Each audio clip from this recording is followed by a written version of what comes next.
we have in Jesus all our sins and griefs to bear.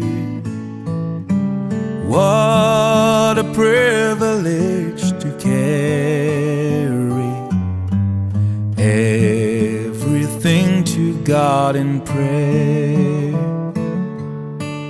Oh, what peace we often forfeit. Oh, what needless pain we bear.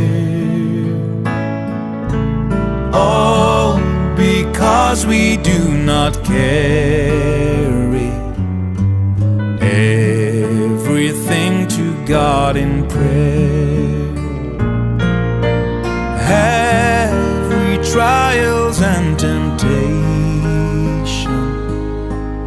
Is there trouble anywhere? We should never be discouraged.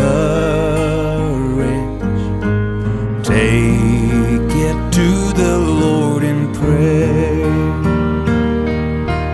Can we find a friend so fair?